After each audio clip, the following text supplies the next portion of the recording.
पता नहीं डैड की मुझे समझ नहीं आती। अभी ऑफिस आए थे स्पेशली ये कहने के लिए कि मैं नताशा से शादी कर लूँ। तो इसमें प्रॉब्लम क्या है? अंकल का ऑफिस आना या ऑफिस में शादी की बात करना? ऑब्वियसली शादी की बात करना।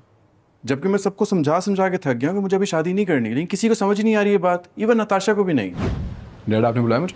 हाँ बेटा आओ, बैठो।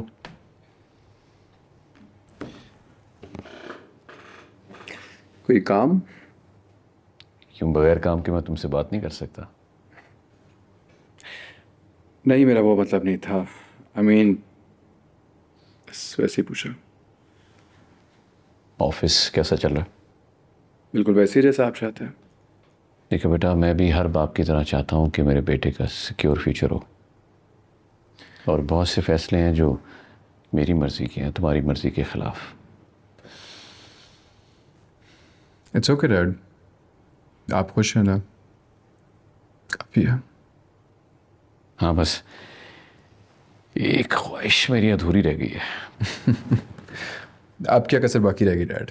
बेटा, तुम्हारी माँ चाहती है कि तुम शादी। डैड आप भी मॉम की तरह शुरू हो गए, आप छोड़ते नहीं ना इस टॉपिक को।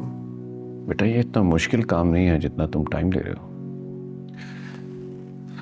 डैड मैंने आप लोगों के कहने पे ऑफिस ज्वाइन किया, दिन के 12 घंटे यहाँ पे देता हूँ मैं।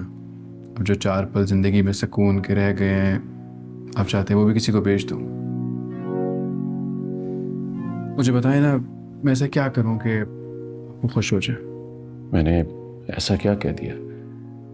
बेटा, मैं तो सिर्फ ये चाहता हूँ कि तुम्हारी बेहतरी हो हर काम में। मेरी बेहतरी? डैड इस बिजनेस में आपने ज़बरदस्ती मुझे इन्वॉल्व किया मेरी बेहतरी के लिए। जिस लड़की को मैं ज़रा सा भी पसंद नहीं करता, उस लड़की के साथ आप मुझे कह रहे हैं कि मैं सारी ज़िंदगी अपनी गुजार दूँ मेरी बेहतरी के लिए। मुझे समझ नहीं आता कि पाकिस्तानी पेरेंट्स के साथ मसला क्या है। बच्चा बड़ा हो जाए तो एक अच्छी यूनिवर्सिटी में चले जाओ, जब अच्छी यूनिवर्सिटी में चला जाए तो फिर ये कहने लग जाए कि अच्छी जॉब या बिज़नेस कर ले, जब अच्छी जॉब या बिज़नेस कर ले और पैसे कमाने लग जाए तो शादी कर ले, और जब शादी कर ले तो फिर औलाद भी होनी चाहिए, और जब औलाद हो तो फिर बेटी तो हो गई है, बेटा भी होना चाहिए। डैड आपने मुझसे पूछा था ना मैं क्या चाहता हूँ, मैंने आपको बताया था कि मैं क्या चाहता हूँ, लेकिन आपने नहीं माने, क्योंकि आपने कहा कि मेरी बेहतरी नहीं है। इतना तो राइट होना चाहिए कि मैं अपनी बेहतरी खुद डिसाइड कर सकूं।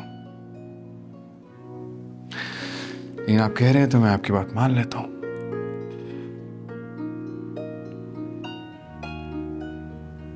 Actually your right. अगर मैं तुम्हारी जगह होता तो मेरा भी यही जवाब होता, और शायद मैं भी यही कर रहा होता।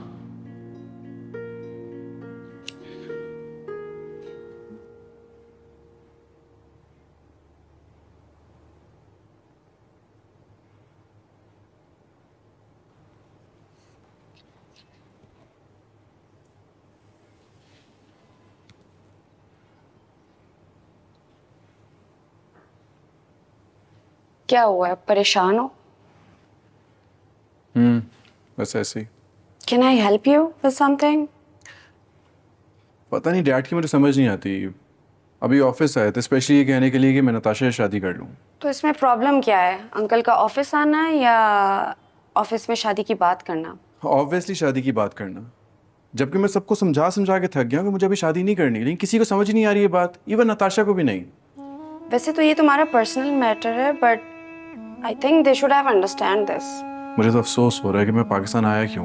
खैर, परेशान होने की कोई बात नहीं है। मैं अल्लाह से दुआ करूंगी, एवरीथिंग विल बी बेटर इंशाल्लाह।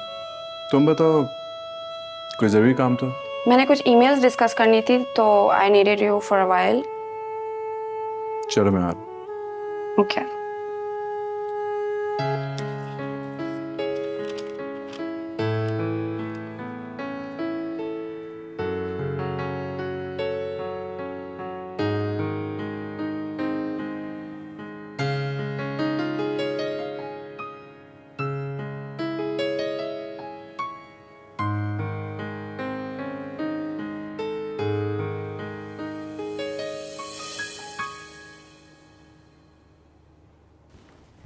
तुम इतने बदतमीज कब से हो गए? क्या किया मैंने? तुम्हें डैड से कैसे बात की है? I didn't say anything wrong. तुम ये मत भूलो कि वो तुम्हारे बाप हैं और वो सिर्फ तुम्हारा बाप। सिर्फ और सिर्फ मेरे भले के लिए कर रहे हैं जो भी कर रहे हैं ना, लेकिन ये कैसा भला है जो सिर्फ और सिर्फ आप लोगों को नज़र आ रहा है, मुझे नज़र नहीं आ रहा। मैं मज़ीद इमोशनल ब्लैकमेल नहीं होगा। तो क्या करोगे? बोलो, क्या करोगे? मैं वापस यूएस चला जाऊंगा। वहाँ खुश था मैं, किसी को ना सवाल का जवाब देना पड़ता था ना इतने सवाल होते थे। मुझे समझ नहीं आ रहा आप लोग चाहते क्या हैं? अमान, जरा ठंडे दिमाग से सोचो।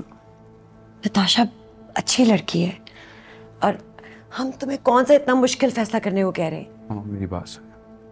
इट्स नॉट अबाउट गुड और bad, it's about what I want and I don't want this right now. You know, ये तुम इतना सेल्फिश हो रहे हो ना, ये तुम नहीं हो। मेरा बेटा इतना सेल्फिश नहीं है। उसे दूसरे लोगों के जज्बात और ख्वाहिशात का पूरा एहसास है। ये जिस कैफे से तुम गुजर रहे हो ना, प्लीज निकल जाओ इससे। मुझे पूरा यकीन है कि तुम्हें अपनी गलती का एहसास होगा और तुम सही डिसीजन लोगे।